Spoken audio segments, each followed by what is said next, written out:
RFM, la presse du jour. Nous retrouvons Georges Détié-Diop qui a lu la presse de ce jeudi 11 février 2021 pour nous.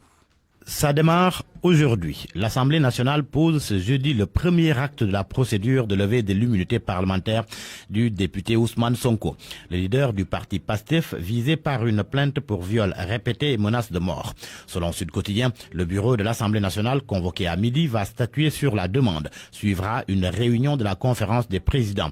Et en cas de décision favorable à cette demande, la prochaine étape va consister à la formation d'une commission ad hoc qui va se charger d'entendre le député Sonko en vue de préparer un rapport destiné à la plénière de l'Assemblée nationale.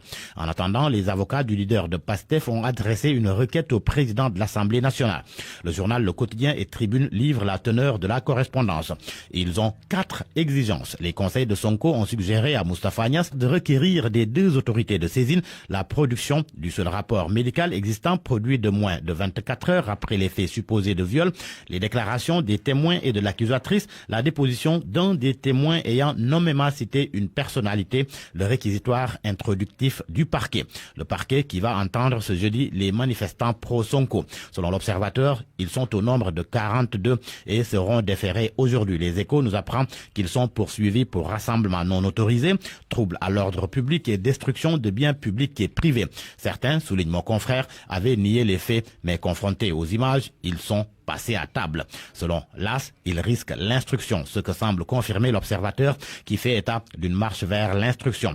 D'après des sources du quotidien l'AS, le procureur de la République a préparé un réquisitoire qui liera de facto le juge d'instruction qui se fera le plaisir de les placer sous mandat de dépôt pour une kyrielle de délits et crimes. Quant à leur leader, l'Observateur indique que, sauf retournement des situations, Ousmane Sonko fera face au juge d'instruction si son immunité parlementaire est levé. Mais que risque-t-il si la procédure criminelle est enclenchée? Des juristes donnent leurs avis dans l'Observateur du jour. Ce que risque Sonko, c'est ce qu'on peut lire également à la première page de Source A. Selon le journal, si en matière délictuelle, le juge instructeur dispose de 6 mois pour mener son enquête en matière criminelle, la durée de l'investigation est illimitée. Résultat, le prévenu peut rester des années en prison sans être jugé. Le journal Source A ajoute une autre nouveauté. Le magistrat instructeur peut recourir à des tests ADN, ce qui n'était pas le cas quand le viol n'était qu'un délit. Mais le mandat de dépôt n'est pas obligatoire, car de l'avis de Source A, tout dépend des 3 choses essentielles appréciées par le juge d'instruction. Retour dans l'Observateur. Le journal souligne par ailleurs que le salon de massage pourrait affaiblir la ligne de défense de Sonko. Et pour cause, le salon Suite Beauté, qui aurait servi de lieu du crime de viol présumé sur la jeune fille Adji Sarr, n'aurait aucune légalité à pratiquer des soins de massage. À ce salon de massage, un homme est venu récupérer Adji Sarr le soir des faits présumés. Libération l'appelle le transporteur. Son nom, Sidi Ahmed Mbaye. Selon Libération, il est le fils d'un responsable de Benno Bokk Yakaar et lors de son audition à la section de recherche de la gendarmerie, il s'est dit ami de longue date d'Adji Sarr qu'il a épaulé, selon ses propos, le jour des faits, en plus de la récupérer devant l'Institut de beauté. Si Libération parle de Sidi Ahmed Mbaye, c'est parce qu'une confusion a été entretenue sur les réseaux sociaux entre lui et Yakhya Mbaye, le directeur général du quotidien national Le Soleil.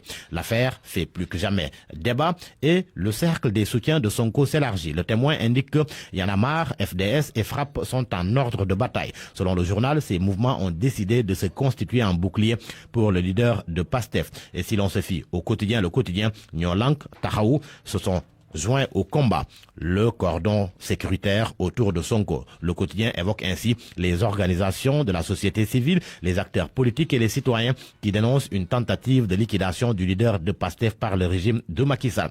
Le chef de l'État qui veut pour fin février, au plus tard, le démarrage de la campagne de vaccination contre le Covid-19. Le Soleil et Vox Populi se font l'écho des instructions qu'il a données hier lors de la réunion hebdomadaire du Conseil des ministres.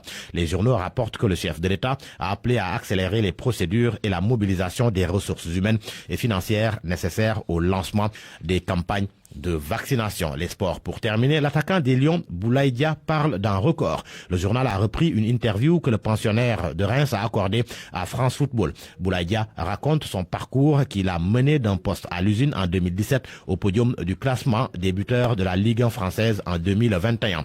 Pendant ce temps, Kalidou Koulibaly trône à la page de titre de Stade. Il est question de son transfert raté cet hiver. Stade fait état d'une colère de Klopp contre les dirigeants de Liverpool. Ils ont été refroidis par les 74,8 milliards de francs CFA réclamés par Naples. Une attitude qui, selon Stade, n'a pas plu à Jürgen Klopp, frustré par la politique de recrutement. À vos kiosques et bonne lecture.